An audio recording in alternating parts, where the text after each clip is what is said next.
안녕하세요. 오늘 저희가 분석해볼 자료는 청취자분께서 보내주신 융프라우 여행 계획 자료들입니다. 네, 정말 방대하더라고요. 스위스 관광청 공식 사이트부터 다녀오신 분들이 정성껏 쓴 여행 블로그 한 10여 개까지 정말 꼼꼼하게 모으셨어요. 맞아요. 그런데 자료가 많아질수록 더 혼란스러워지는 지점이 꼭 있죠. 그렇죠. 패스는 대체 뭐가 이득일까? 숙소는 어디가 정답일까? 뭐 이런 거요. 정보의 홍수 속에서 약간 길을 잃으신 것 같아요. 맞습니다. 그래서 오늘 저희의 미션은 이 정보들을 마치 지도처럼 쫙 펼쳐놓고요. 청취자분만을 위한 최적의 황금 루트를 찾아내는 겁니다. 아, 황금 루트요? 좋네요. 네, 단순히 정보를 나열하는 게 아니라 시간과 돈을 가장 효율적으로 쓰면서도 최고의 경험을 할 수 있는 그 숨겨진 공식을 함께 찾아보려고 합니다. 좋습니다.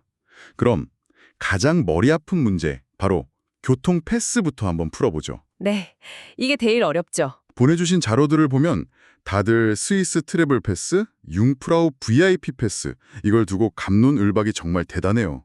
솔직히 저도 보면서 좀 헷갈리더라고요. 그럴 수밖에 없어요. 스위스 여행이니까 당연히 스위스 트래블 패스를 사야 할 것 같은데 이게 함정일 수도 있다는 글들이 꽤 많았어요. 정확히 보셨어요. 많은 여행자들이 저지르는 가장 큰 실수가 바로 그겁니다.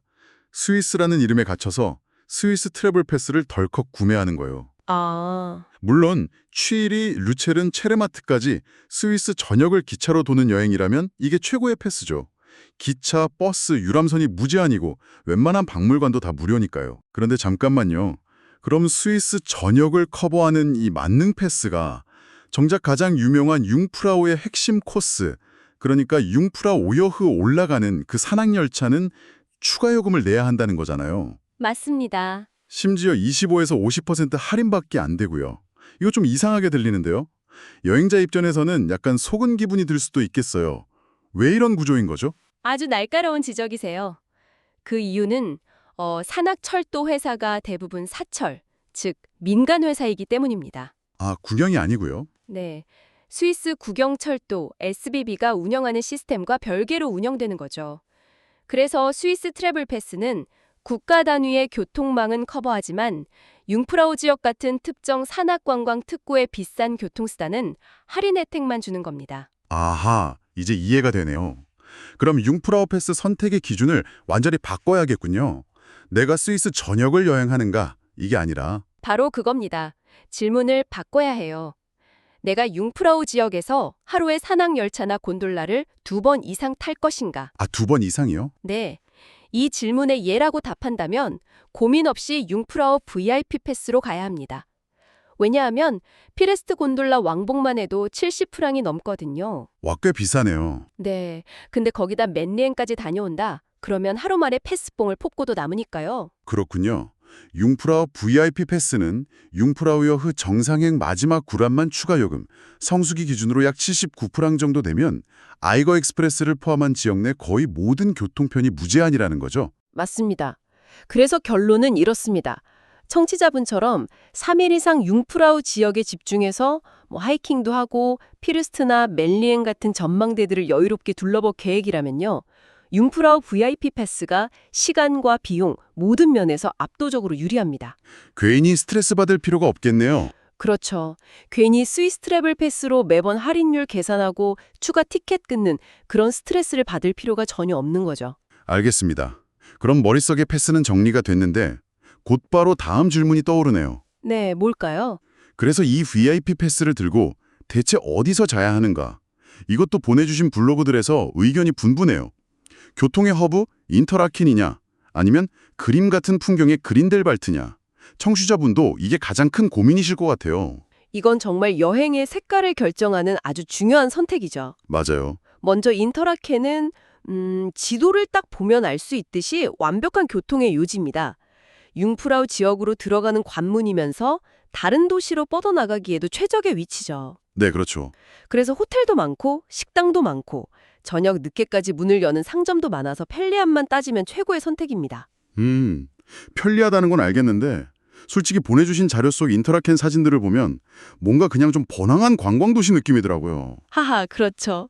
알프스까지 가서 그런 곳에 머무는 게 과연 우리가 원하는 경험일까요? 그 편리함이 알프스의 감성을 포기할 만큼의 가치가 있는지 저는 좀 의문이 듭니다. 하하, 바로 그 지점이 그린델발트가 빛나는 이유죠. 아, 그린델발트는 그 편리함을 조금 포기하는 대신 알프스 그 자체를 내 방 창문 안으로 들여오는 경험을 제공합니다. 와, 상상만 해도 좋은데요. 아침에 커튼을 싹 걷었을 때 알고 북벽에 눈앞에 병풍처럼 펼쳐지는 그 감동은 인터라켄의 어떤 편리함과도 바꿀 수 없죠. 맞아요. 게다가 요즘은 피레스트, 융프라우 요후로 바로 가는 터미널이 생겨서 지역 내 이동도 전혀 불편하지 않아요. 와, 자동차 소리 대신에 멀리서 들리는 그 소방울 소리를 들으면서 아침을 맞이한다는 건 정말 상상만 해도 이 도시 생활의 스트레스가 다 날아가는 기분이네요. 그렇죠. 저라면 그것만으로도 그린델발트 아니면 그 위쪽 마을인 뱅엔, 뮤렌을 선택할 것 같아요. 특히 뱅엔이나 뮤렌은 아예 자동차 진입이 금지된 곳이라고요. 맞습니다. 완벽한 청정 마을이죠. 그래서 정말 평화롭고 고요한 알프스를 온전히 느끼고 싶다면 뱅엔이나 뮤렌만한 곳이 없습니다. 단점은 없나요? 다만 짐을 끌고 기차를 갈아타야 하는 약간의 수고, 그건 감수해야 하죠. 아, 그래서 청취자분께는 이런 제안을 드리고 싶어요. 여행 스타일이 효율적인 동선과 다양한 선택지를 중시한다면 인터라켄, 알프스 풍경 속에 파묻히는 경험, 이게 최우선이라면 그린델발트를 베이스 캠프로 삼으시는 게 좋겠습니다. 명쾌하네요. 자, 그럼 융프라우 VIP 패스를 손에 쥐고 그린델발트의 숙소를 잡았다고 상상해보죠. 네. 이제 본격적으로 이 지역을 탐험해야 하는데 융프라우 요후는 당연히 가실 테고 근데 청취자분께서 보내주신 자료를 보니까 피레스트, 맨리헨, 쉴트홀은 갈 곳이 너무 많아서 오히려 혼란스러워하시는 것 같아요. 이걸 어떻게 조합해야 잘 놀았다고 소문이 날까요? 융프라우 지역은 하나의 거대한 자연 테마파크라서 청취자분의 취향에 맞춰서 코스 요리처럼 즐길 수 있습니다. 코스 요리요? 네, 우선 메인 디쉬는 역시 융프라우 요후겠죠. 해발 3,454m, 유럽에서 가장 높은 기차역이라는 상징성은 무시할 수 없으니까요. 그렇죠. 여기서 실용적인 팁 하나 드리자면 그린델발티 터미널에서 최신 곤돌라 아이거 익스프레스를 타세요. 톱니바퀴 열차만 이용하는 것보다 시간을 무려 47분이나 단축시켜줍니다. 47분이요? 와, 엄청나네요.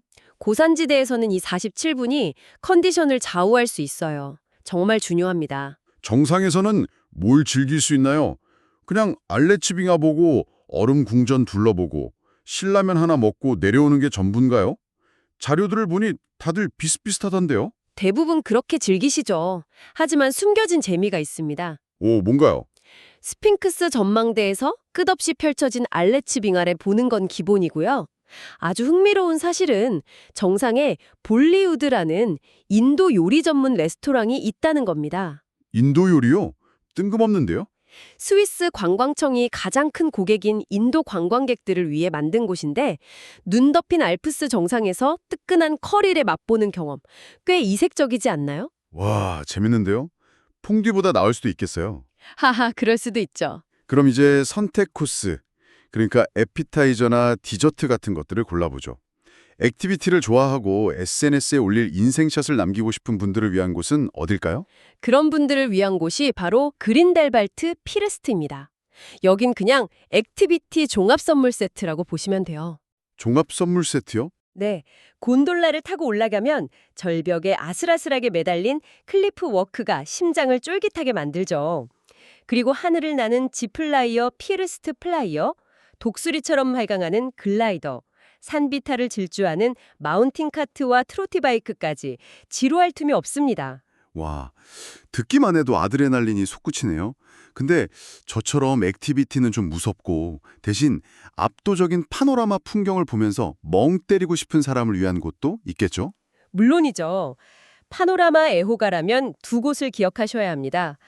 멜리헨과 슐트호른. 멜리헨과 슐트호른. 네, 특히 멜리헨은 아이거, 뇽히, 융프라우 이 세 봉우리를 가장 완벽한 구도로 한눈에 담을 수 있는 파노라마 맛집입니다. 아, 파노라마 맛집. 정상에서 로열워크라는 완만한 길을 15분 정도만 걸으면 왜 이곳의 풍경이 왕의 산책이라 불리는지 온몸으로 느끼실 수 있을 거예요. 슐트호른은 영화 007 촬영지로 유명한 곳이죠? 맞습니다. 360도 회전하는 피츠 글로리아 레스토랑이 그 자체로 하이라이트죠. 아, 그 회전 레스토랑? 네, 앉은 자리에서 밥을 먹는 동안 아이거, 묘히, 융프라우는 물론이고 저 멀리 몽블랑까지 알프스의 명봉들이 파노라마처럼 스쳐 지나갑니다. 날씨 좋은 날 이곳에서 마시는 커피 한 잔은 평생 잊지 못할 경험이 될 겁니다. 마지막으로 시끄러운 관광지를 피해서 조용히 자연을 느끼며 걷고 싶은 하이커들을 위한 곳도 추천해 주신다면요? 그런 분들께는 라우터브루넨 계곡 트레킹을 강력히 추천합니다. 아, 라우터브루넨. 반지의 제왕의 작가 톨킨에게 깊은 영감을 준 곳으로 유명하죠. 72개의 폭포가 쏟아지는 계곡을 따라 걷다 보면 슈타우바흐 폭포의 물보라가 얼굴에 닿고 저 멀리 빙하 녹은 물이 흐르는 소리가 들려옵니다. 북쪽에는 전망대와는 전혀 다른 알프스의 속살을 느낄 수 있는 아주 평화로운 코스죠. 듣기만 해도 마음이 정화되는 기분입니다. 그런데 스위스 하면 피해갈 수 없는 걱정, 바로 그 살인적인 물가입니다. 아, 그렇죠. 특히 식비가 만만치 않다고들 하던데요. 청취자분께서도 경비를 아낄 현실적인 팁을 궁금해하셨어요. 가장 중요한 핵심은 슈퍼마켓을 내 집 냉장고처럼 활용하라입니다. 슈퍼마켓이요? 네, 쿱이나 미그로스 같은 대형 슈퍼마켓에 꼭 들러보세요. 단순히 샌드위치나 샐러드를 사는 수준을 넘어서 요즘은 웬만한 레스토랑 퀄리티의 즉석 요리 코너가 정말 잘 되어 있습니다. 오, 정말요? 네, 저렴한 자체 브랜드, 그러니까 PB 상품들도 훌륭하고요. 점심 한 끼만 슈퍼마켓에서 해결해도 하루 경비가 확 줄어들 겁니다. 스위스 대표 음식인 퐁듀나 라클렛은 그래도 한 번은 먹어봐야겠죠. 물론이죠.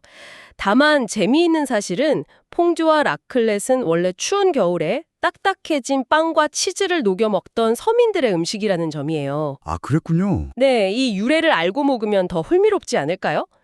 그리고 짐 관리 팁도 하나 드릴게요. 스위스 기차역마다 슐리스페어라고 불리는 물품 보관함이 정말 잘 되어 있습니다. 라커 말씀이시죠? 네, 맞아요. 카드 결제도 되고요. 그린델발트에 큰 짐은 맡겨두고 당일치기 여행은 가벼운 배낭 하나만 메고 다니시는 걸 추천합니다. 훨씬 자유롭고 편안한 여행이 될 거예요. 오늘이 2025년 12월 22일이니까 지금 여행을 준비하신다면 겨울 옷차림이 정말 중요하겠네요. 산 정상은 뭐 영하의 날씨일 텐데요. 매우 중요합니다. 이건 그냥 따뜻하게 입으세요 수준의 조언이 아니에요. 아, 산악기 후의 심은 레이어링, 즉 얇은 옷을 여러 겹 겹쳐 입는 겁니다. 햇볕이 나면 덥고 구름이 끼거나 바람이 불면 순식간에 추워지거든요. 기온 변화에 맞춰서 쉽게 입고 벗을 수 있어야 해요. 그리고 신발도 중요하겠어요. 그럼요. 방수 기능이 있는 신발, 등산화는 필수입니다. 미끄러운 눈길에서 발목을 다치면 모든 일정이 엉망이 되니까요. 모자와 장갑은 뭐 당연히 챙기셔야 하고요. 오늘 청취자분이 보내주신 자료들을 바탕으로 융프라우 황금 루트를 함께 그려봤는데요. 정리를 좀 해보면 융프라우는 단순히 하나의 봉우리를 오르는 게 아니라 내 취향에 맞게 액티비티, 파노라마, 하이킹을 조합해서 즐기는 거대한 테마파크라는 생각이 드네요. 네, 맞아요. 그래서 나만의 여행 스타일을 먼저 정하고 거기에 맞는 패스와 숙소를 고르는 것이 성공적인 여행의 핵심이겠습니다. 맞습니다. 오늘 분석의 마무리는 청취자분께 이 질문을 던져드리는 걸로 하고 싶습니다. 네, 보내주신 블로그 글들에서 공통적으로 발견되는 아주 흥미로운 문장이 있었어요. 많은 분들이 유럽의 정상이라는 타이틀 때문에 융프라우효 등반을 가장 큰 목표로 삼고 떠나지만 막상 여행을 마치고 돌아와서는 이렇게들 말합니다. 뭐라고 하죠? 정상으로 향하던 기차 창밖으로 본 이름 모를 풍경이, 그리고 피르스트나 멜리엔에서 아무 생각 없이 앉아있던 그 시간이 더 기억에 남는다고요. 아, 정말 그럴 것 같네요. 목적지 자체가 아니라 그 과정의 소중함 같은 걸까요? 바로 그겁니다. 그래서 질문을 드리고 싶어요. 이번 여행이 끝났을 때 청취자분의 마음속에 가장 빛나는 순간으로 남을 장면은 과연 유럽의 정상에 발을 디딘 인증샷일까요? 아니면 그곳으로 향하던 길 위에서 우연히 마주친 햇살에 반짝이던 어느 작은 들꽃의 모습일까요? 그 답은 이제 직접 확인해 보실 차례입니다.